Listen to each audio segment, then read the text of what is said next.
7 of the Biannual Bibliothon. Well guys, it has been an absolutely amazing week of reading and booktubing with you guys. I have had so much fun, and it is really so unbelievably sad to see it come to an end again. Day 7 is being hosted by the lovely Kassie from Miss Sassy Kassie, and she is hosting the Bibliothon Scavenger Hunt. Essentially what we have done for this challenge is each of the hosts have picked 7 individual items from 7 various popular YA series, and the whole point is for us to go on a scavenger hunt to find representations of all of these fictional objects. Kassie is going to be giving one lucky winner a copy of Apparat by Clive Barker, and if you'd like to enter the final giveaway for the Biannual Bibliothon, please check out the giveaway guidelines in the description of this video. So this definitely became my longest video challenge of the Biannual Bibliothon so far, so we're just gonna jump right into it. Alrighty, my fellow bibliophiles, I am so sorry that this angle is so unflattering. So for this scavenger hunt, I decided that I wanted to do a kind of follow me around video where I go out into different parts of my hometown and find all of the options on the scavenger hunt. To recount everything I need to find today, I need to find a witch light from the Mortal Instruments series, an antique key from the Archived series,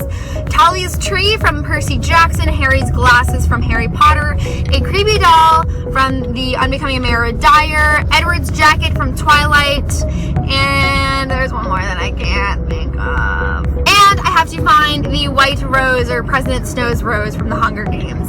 So I didn't do a ton of planning for this one because I figured, you know, watching me struggle would be more entertaining in vlog form. I do have a pretty decent idea of everything I want to get. I mean, it's not like I can just pop down to the convenience store and buy a witch light. You know, I've kind of scoped out what everything is that I want to represent all of these items, except for the creepy doll. So we're going to be on quite the, you know, legitimate scavenger hunt to find a creepy doll because I have no idea where I'd find those. So, well, we'll see how it goes. Alright, so currently I am on my way to my boyfriend's store actually to find a witch light. So basically my boyfriend works at a hippie shop, so they've got a lot of, you know, like cool stuff. They've got some crystals, and when I was in there the other day I saw that they had like a pretty decent sized clear crystal, and it looked like the size that I would think a witch light would, you know, look like. Alright, so we can knock one thing off of my scavenger hunt. I have obtained my witch light.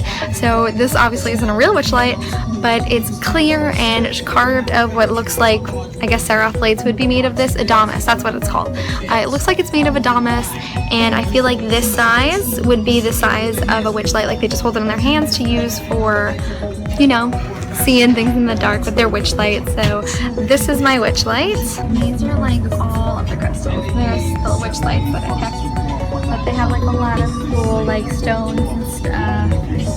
I don't know, I really like the shop. There's like a lot of hippie stuff, so it like totally fits my aesthetic. Alright, so like I said, I'm feeling I'm gonna have a lot of trouble finding a creepy doll, so this is gonna be my backup just in case I can't find anything else, because you know guys, I'm such a planner and like I have to have backups for everything. So the doll that they have at Doug's hippie shop is this. So Chucky is going to be my backup creepy doll. I really wanted like a legitimate creepy doll or like a voodoo doll because I wanted it to better represent what's in Mara Dyer, which is what this challenge is from, and I don't think Chucky would be you know, in Mara Dyer. So this is my backup just in case I can't find anything else. So that's possibly 2 challenges completed already, which I think is really good. Hey Doug. Hey. Thanks for letting me film in your store. How much are you still judging me? He's judging me a lot. He said he would judge me for forever. Don't judge me for forever. Don't judge me for forever. Don't judge me. Don't judge me. Don't judge me. So as I have just finished finding my witch light and my possible doll, I'd really like to find a better doll because I really don't want to say that I found a Chucky doll. I don't know. It's weird to me. I'm currently on my way to find Talia's tree. I'm actually pulling up to the place that I'm going to get a photo of it for now. So through Percy Jackson Wikia, which is the website where you can find out basically all information on everything in the entire world related to books and fandoms and whatnot, Talia's tree is a pine tree, and now I feel like even as I'm just driving around my town, I've been looking for a specific pine tree for a while, but I feel like I don't have any near me, which is like real upsetting because I wanted it to be as accurate as possible. But I'm currently at a local park pond area where there are a lot of trees, so I'm gonna hopefully find one that I can use as Talia's tree. Okay, so I'm currently at this park area. There is the pond behind me. It's a really nice area with lots of trees, but no pine trees, which is a little upsetting. So I'm just walking around trying to scope out the place and find one that I think is right. I think I may have found a tree. All right, so I'm at what I believe to be Talia's tree, and through closer inspection, I do think that this is a pine tree. I'm no tree expert, so don't judge me. But these look like pine needle thingies, and I think these are like mini pine cones. So if I actually found a pine tree, that would be really, really cool. So this is Talia's tree. That's the tree. Here is like the full tree. It's not that big and it's pretty bare in a lot of places. Okay, so currently I am going to Party City because I'm hoping that because it's such like a staple Halloween store, even though it's currently June, they might have a creepy doll. It's a shot in the dark really, but I'm gonna go and check to see if they have anything better than that stupid Chucky doll there. I came in here for a doll. Now I have a cat on my head. Okay, so Party City was a hard no. That was an absolute bust and waste of time. Party City, you get like an F for effort because there was nothing there that I could use. I'm currently going to Toys R Us to see if there is anything there that I can possibly use, but Toys R Us is kind of like my last shot. I don't know where else I would find a creepy doll, so we're gonna see how that goes. I swear these things are absolutely following me. Okay, so I'm currently in the doll aisle of Toys R Us. I'm sure you can tell because there are kids crying, but the only creepy dolls I can see are like these Monster High ones. And like they're not creepy, they're themed, so I really didn't want to use those. I'd rather use Chucky, to be honest. So yeah. Okay, so unfortunately I haven't found any creepy dolls yet. Nothing what I was looking for, so I might just have to go with Chucky at this point.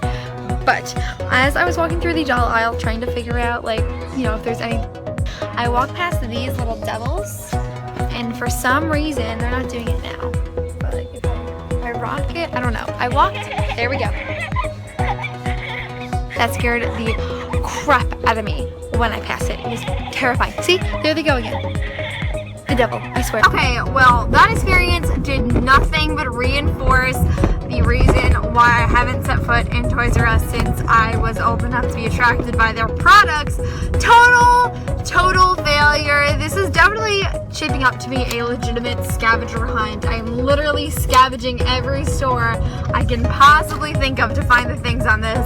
So I think I am going to go with Chucky for the creepy doll. That is definitely going to be the creepiest. It's going to get with dolls in the middle of June. So currently I am going to Kohl's to try and find Edward's jacket. Now, to my knowledge, Edward's jacket in the books really is like a caramel leather jacket, I believe. I am not entirely sure, but when I had Googled Edward's jacket, I found out the movie one he has is more of like a fall-ish gray jacket. I don't know what I'm looking for. I'm just looking for a men's jacket at this point. So we're gonna see if Kohl's has anything left over from the winter, if they, you know, if it can apply to Edward's jacket. Okay, so I am legitimately hiding in a random corner of Kohl's because there are just way too many people in the store right now, and I don't feel comfortable vlogging in front of this many people. So I have found this really remote location. What I have not found is a proper representation of Edward's jacket. I looked it up online. I found out that Edward's jacket in the movie is considered a peacoat, and if you didn't know, June is not peacoat season, so I was having a little bit of trouble, and I just decided not to go crazily searching for it because it's just a fun challenge. So I decided to go with his jacket that he wears to prom with Bella. So I have found this thing. So that's Edward's jacket because I can't find anything else. Now we're gonna go to Michael's and go find President Snow's rose. Okay, so I am currently in the flower section of Michael's, and I have found my white rose. This was definitely the easiest thing to find besides the witch light. The witch light was really, really easy too, but it's just this beautiful, giant, blooming, completely fake flower. It's really big and I like it. Look, it's like almost the size of my head.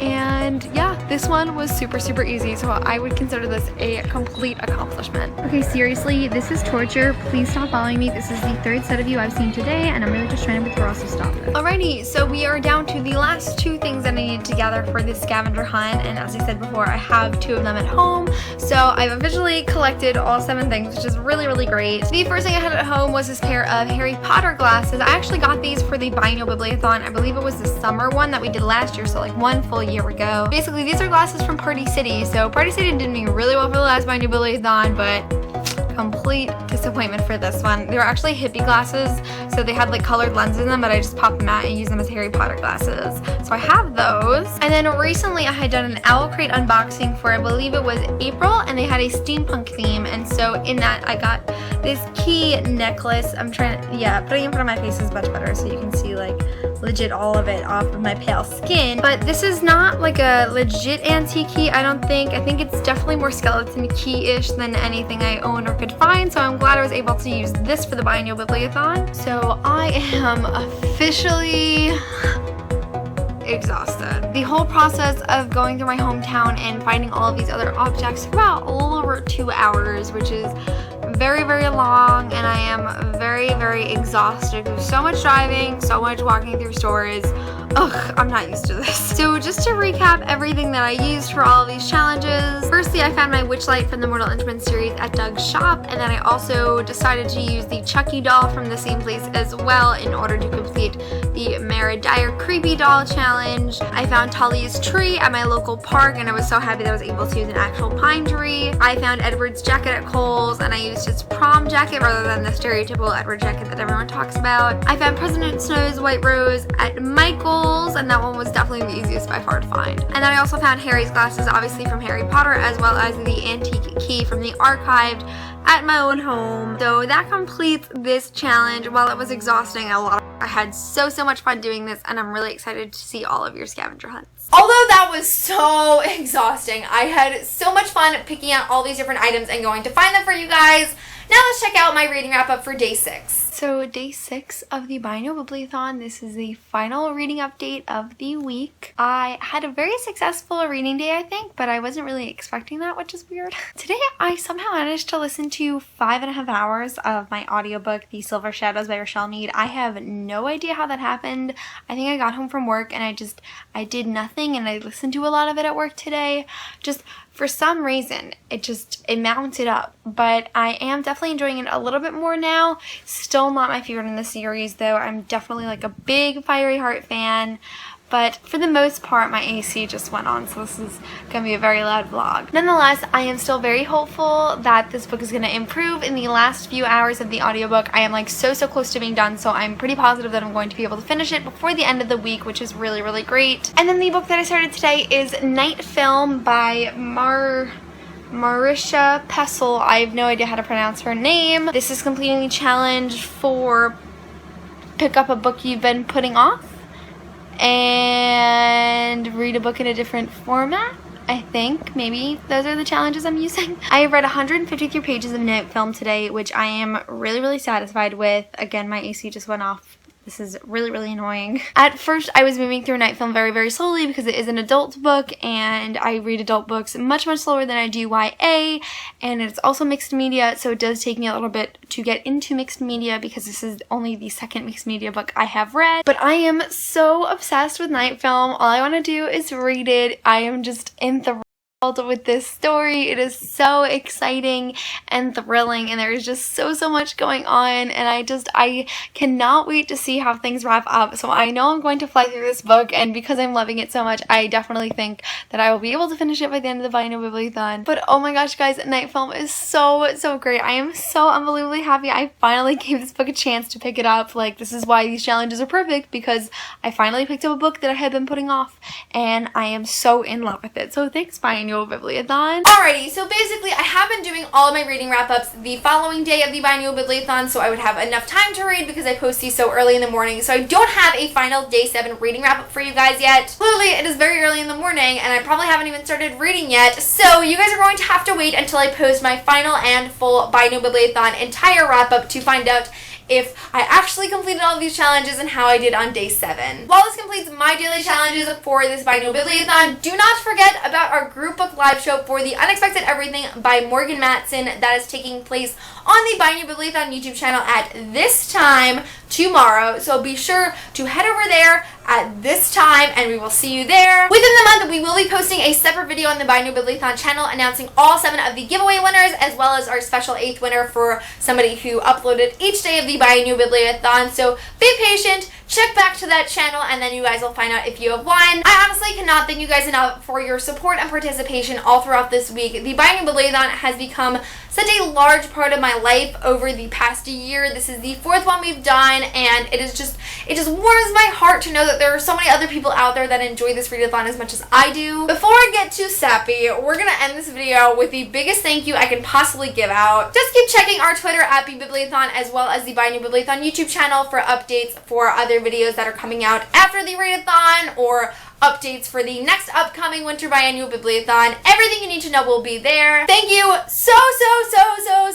so much for everything you guys have done this week. It has been the biggest pleasure, and I will see you tomorrow on the Biannual Bibliothon channel for our live show. Bye!